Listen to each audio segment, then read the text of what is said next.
Let's do an honest check-in. How have you felt in the last 2 days? Does the word intense sound familiar?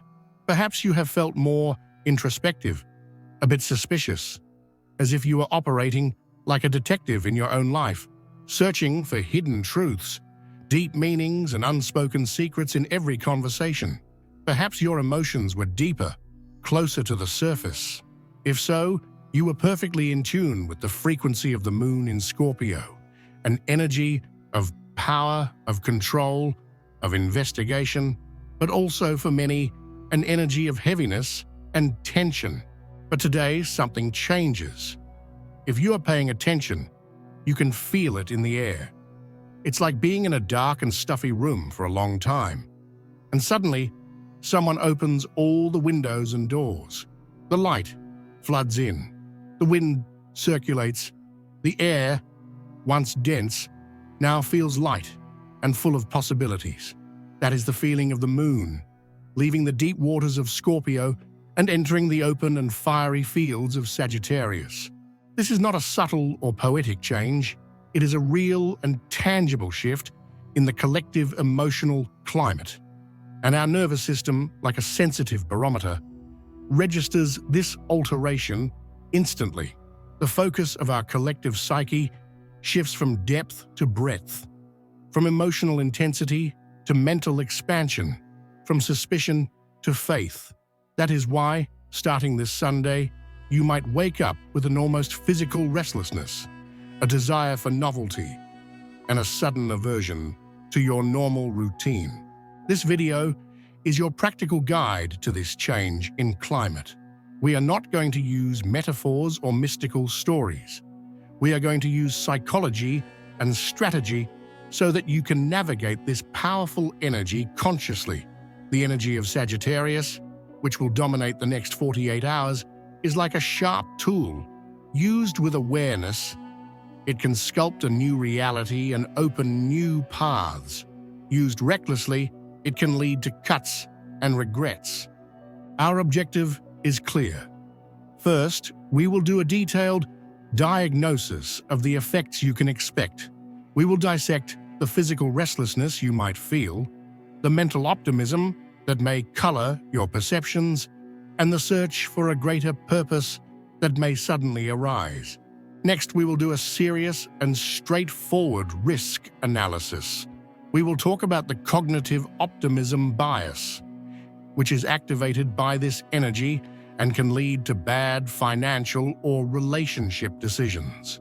And we will address the tendency towards Sagittarian brutal honesty, which can damage relationships if not filtered by empathy. And most importantly, we will give you 3 concrete strategies, like an operating manual, to channel this impulse. You will learn to use a reality filter to make safer decisions, to transform your restlessness into a productive adventure, and to practice truth with empathy. The next 48 hours can be a period of incredible progress and discovery, or a period of impulsive decisions and thoughtless words. The difference between these 2 outcomes is not luck. It is knowledge and strategy. If you are ready to act with awareness, instead of just reacting to the energetic current, keep watching. Let's begin with a direct analysis of what you can expect to feel in your own mind and body as this energetic shift sets in. The moon's entry into Sagittarius acts like air boot for your emotional operating system, and the effects are concrete.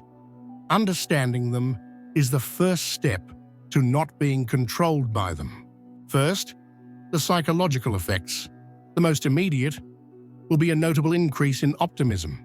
Problems and worries that seemed insurmountable or heavy yesterday may suddenly seem smaller, more distant, more manageable. You might wake up on Sunday with a feeling of everything will be okay that doesn't necessarily have a logical basis in new facts, but that feels undeniably real. This happens because Sagittarian energy acts as a filter for perception, instinctively making us focus on future possibilities instead of present limitations. It is a biochemical shift in the brain, which begins to seek expansion and to minimize obstacles. Your mind, for 48 hours, will be programmed to focus on what could be and not on what is.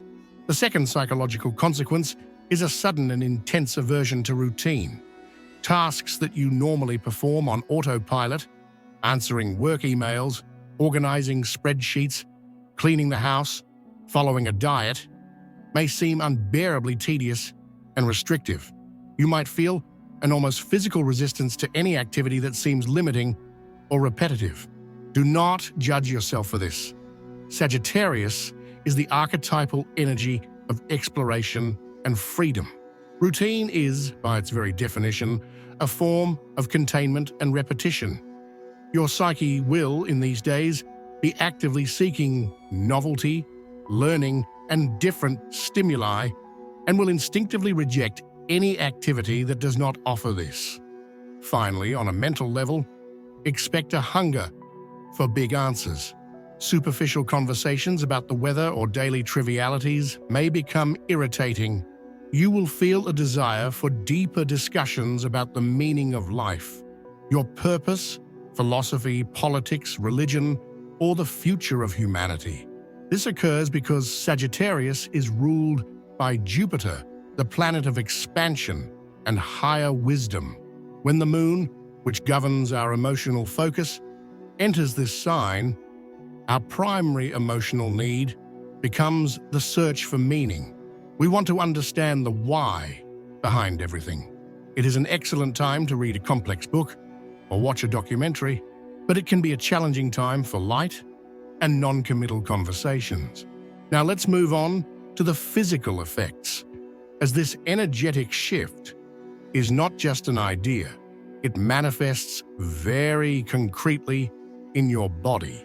The most common physical symptom will be a notable restlessness, a feeling of having energy to burn, a difficulty in sitting still for long periods. You might catch yourself shaking your legs, pacing back and forth while on the phone, or simply feeling a need to get up and stretch at every moment. This is your body trying to release the excess fire energy of the Sagittarius archetype. It is a healthy impulse. If you don't give it an outlet through physical movement, like a walk or exercise, this energy can accumulate and turn into mental anxiety or irritability. Along with the restlessness comes the call of the outdoors. You might feel an almost irresistible urge to be in open spaces. Being locked in an office or an apartment might suddenly feel claustrophobic. This is an instinctive response. Your body seeks in the outer environment what your soul seeks on the inside: space, wide horizons, freedom of movement. A simple walk in the park or looking at an open sky can help regulate this need and bring a sense of calm. Finally, be aware of a possible difficulty with tasks that require attention to detail. Your mind will be focused on the big picture, the panoramic view. As a consequence, you might become a bit clumsier or more forgetful with the little things. You might make more typos, forget an item on the grocery list, or have difficulty following a complex recipe. It is not a sign of dysfunction. It is simply that your brain is allocating its resources to broad and philosophical thinking and literally shuts down part of the attention to minutiae. Recognizing this can prevent unnecessary frustration.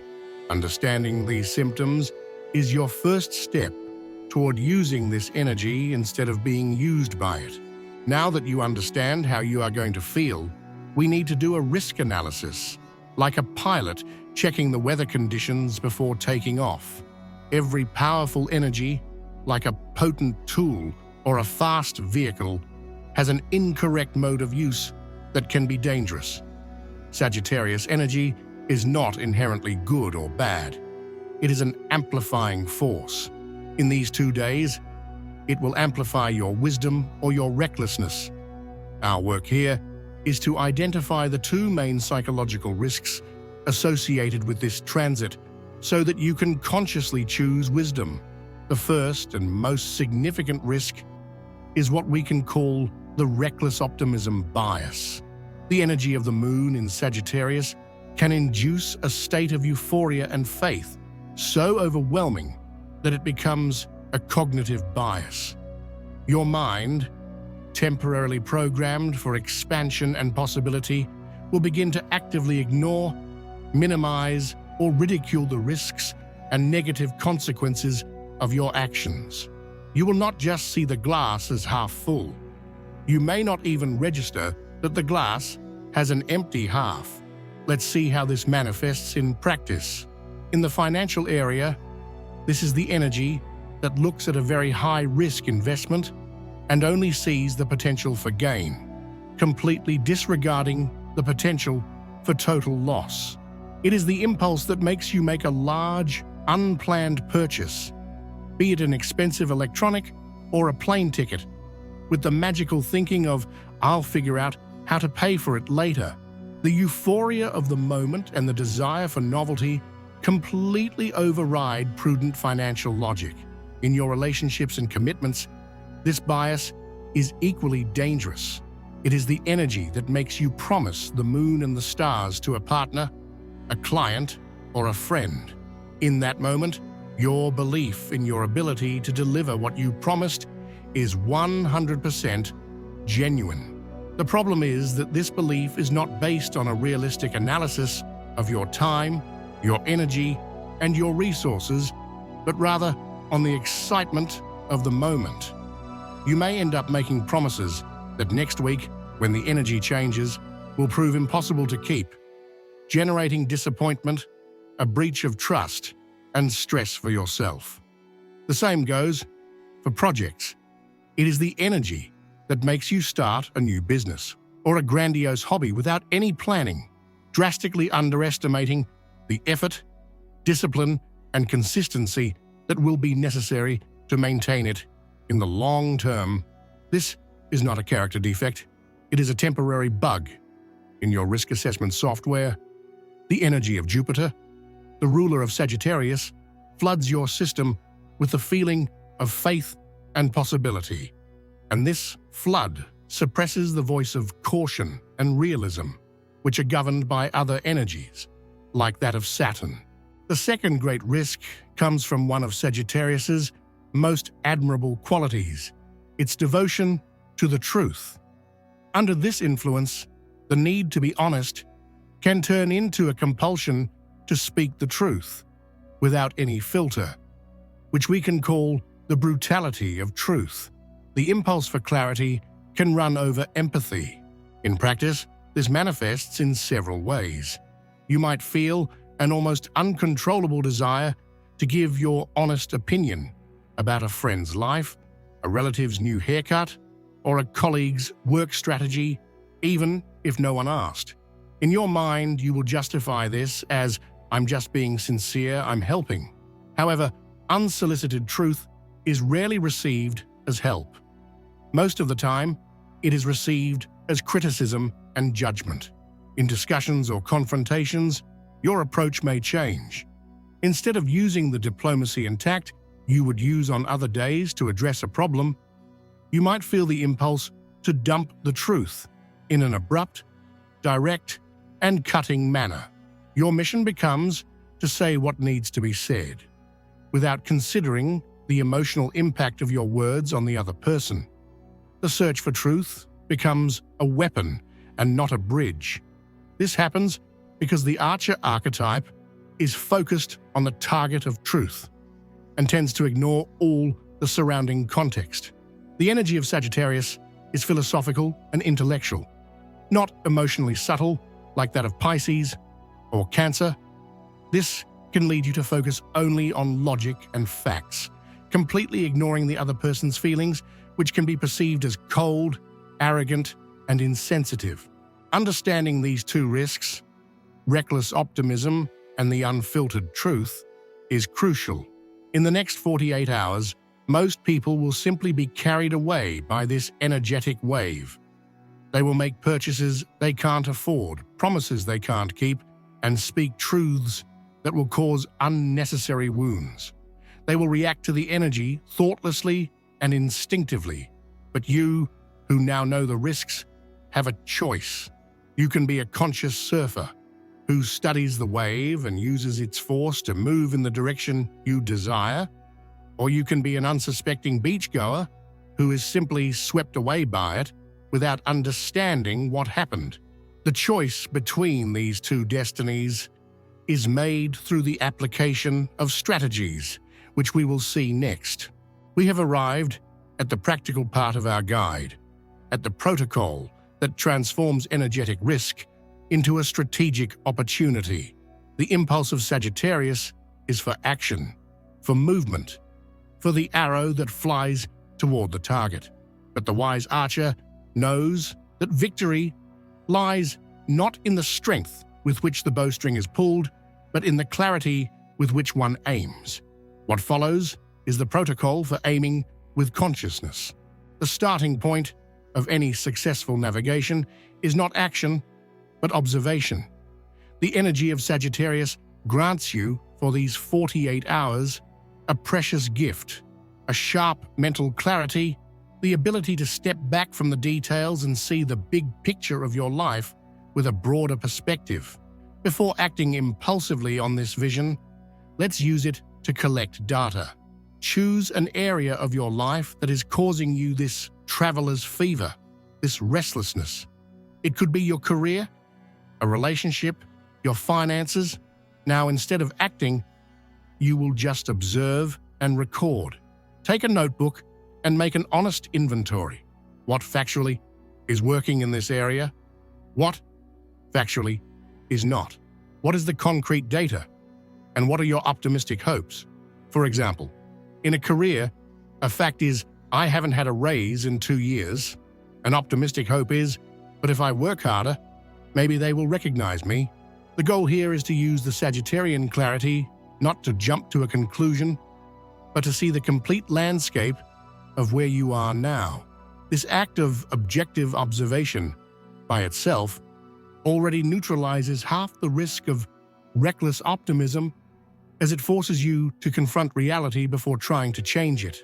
Once you have this clarity, this map of your current situation, the primary impulse of Sagittarius will be to speak your truth, immediately, directly, and without filters. But conscious navigation requires a fundamental intermediate step: calibration.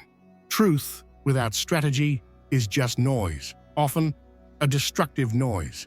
Before initiating a difficult conversation, declaring a new direction, or confronting someone, use this moment of mental energy to plan your communication. Think about your brutal truth and pass it through the filter of empathy. How can you communicate your need for change without blaming or attacking the other person? How can you express your desire for freedom without devaluing what already exists? In your notebook, write down the main points you need to communicate, anticipate possible reactions, and think about how you would respond in a calm and centered way. The goal is not to rehearse a false or manipulative speech, but to ensure that your message, driven by Sagittarian clarity, is delivered with a strategy that increases the chances of it being heard and understood, instead of just starting a defensive conflict. Remember, the arrow of truth to hit the target needs aerodynamics, not just force. With the reality observed and the communication calibrated, now and only now, are we ready for the vector of action? This is the moment to channel all that physical restlessness and mental optimism into an intelligent and purposeful movement. Look at your inventory and your communication plan. What is the first logical, safe, and productive step you can take? It does not need to be, and should not be, a blind leap in the dark. The productive adventure is the mark of the wise Sagittarian. Instead of impulsively buying the plane ticket, use this energy to research destinations, create a savings plan for the trip, or enroll in an online class for the local language. Instead of quitting your job in a fit of purpose-seeking, use the impulse to update your resume, to schedule a coffee with someone who works in the field that interests you, to enroll in that specialization course you've been putting off. Conscious action uses the fire energy of Sagittarius, not as an uncontrolled explosion, but as the fuel for an engine that will take you in a sustainable and planned way in the direction of your new and vast horizon. And so, we reach the end of our user manual for the energy of Sagittarius. Perhaps you began this process feeling an inexplicable restlessness. We diagnosed it not as a flaw, but as a call to expansion. We analyzed the risks amplified by this energy, the optimism that borders on recklessness, and the truth that without empathy can hurt. And most importantly, we offered a protocol for conscious navigation. First, observe reality with clarity. Second, calibrate your communication with strategy. And third, channel the impulse into planned action. It is essential to understand that this protocol is not a magical 48-hour solution, but a model for thinking, a new operating system for conscious decisions applicable whenever you feel a strong energetic impulse, whether from Sagittarius or any other cosmic origin. What you have learned here was not just astrology, it was about self-awareness and personal strategy. Now we need to talk about the day after. In about 48 hours, the moon will leave Sagittarius and enter Capricorn, the most pragmatic and cautious sign of the zodiac. The optimism will fade. The restlessness will calm down. The feeling that anything is possible will give way to a more realistic and perhaps more intimidating view of the mountain you have decided to climb. And this is where the real work begins. Many plans and ideas generated under the Sagittarian energy will seem exaggerated or even foolish when the tide recedes. And it is at that moment that many give up. They confuse the end of the impulse with the end of the journey. Do not make that mistake. The impulse was the starter motor. The fuel will be your discipline, consistency, and commitment to the vision you had. That is why the notes you took during the protocol are valuable. When doubt comes, reread your reality filter. When fear appears, activate your planned expansion strategy. You have created a map for your future self. Trust it. The true freedom that Sagittarius seeks is not in an impulsive trip or an act of rebellion. That is the immature version of the energy. Conscious expansion is in the habit. Choosing curiosity over stagnation. Truth with empathy instead of resentful silence or aggression. Planned action instead of paralysis. If this manual was useful to you, if you now feel more prepared to handle the coming days and future impulses for growth, anchor this learning. Like the video, share it with someone impulsive and dreamy, and declare in the comments, "My energy is conscious," and remember to subscribe. The journey of decoding the universe, inner and outer, is just beginning.